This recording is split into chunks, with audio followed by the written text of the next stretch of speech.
If we can quickly step into a topic that is very popular amongst the world when we talk about Somalia, which is the Somali pirate issue that happened by 11 years ago. What is your knowledge in regards to the real story of the Somali pirates? In my opinion, well, piracy in Somalia was a result, as many people are known, is because of the illegal fishing and plundering of the Somali territorial waters post 1991 following the collapse of the government. But the piracy that's viewed on the mainstream media that people like yourself and I are well aware of kicked off in around 2003, 2004, all the way, I would say, till about 2011, 2012.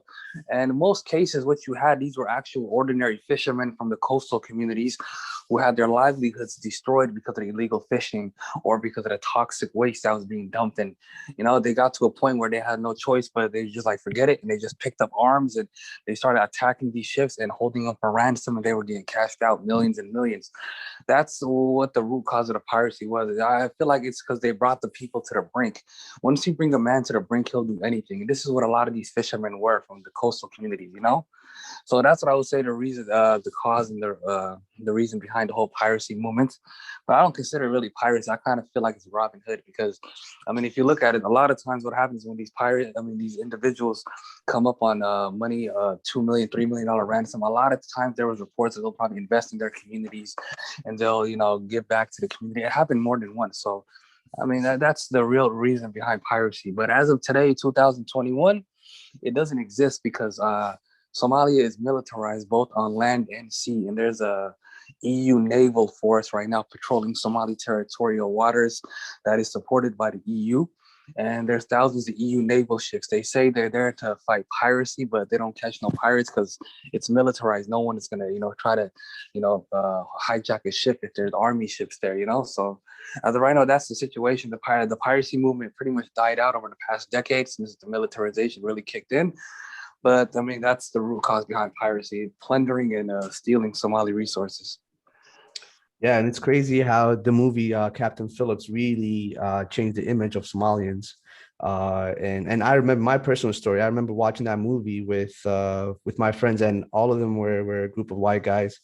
And I remember watching that movie and just had to explain to them that this is not right, and this is not the actual story. But by then it was just too late. The story of Abdiweli Abdulkadir, am I saying his name right?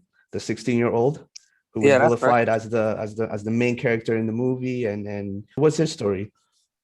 To my knowledge, it was him and about two of his colleagues. They hijacked the U.S. flagged ship off the coast. Right.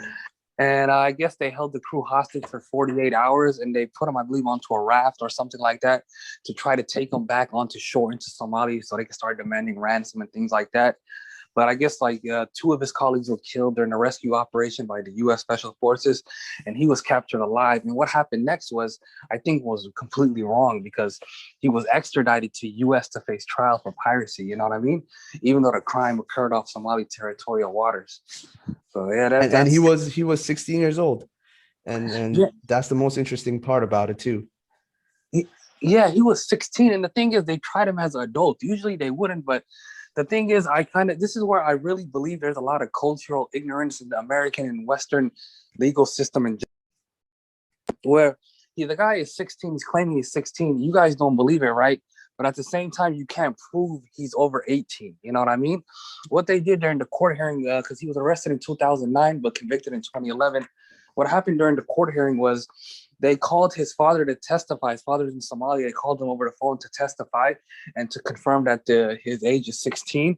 And the father said, my child is 16. And they asked him about his other children, and he couldn't confirm their age. So they decided, oh, this guy's not 16. He must be an adult. And they couldn't even confirm his actual age. So they just tried. I feel like they threw him under the bus and they just hit him with the book and gave him 33 years. And the reason I say, it's a lot of cultural ignorance, because if you look at Somalia, a lot of people that are from the rural communities and nomads, especially maybe our parents' generation and so forth, a lot of them might not know the exact day they're born, you know what I mean, or the exact year they're born. It's just how it is with Somali society, particularly those that hail from the rural communities. And then just to deny it and say, nope, he's over 18 without even knowing his actual age or without being able to prove his age, I feel like they just threw the guy under the bus. That's how I look at it. Oh, for sure. I can even speak of my personal story with my grandmother. We didn't know how old she was, all right, and some doctors said she was over the age of 100 years old. It's approximately maybe about 105 to 110, and we couldn't believe it.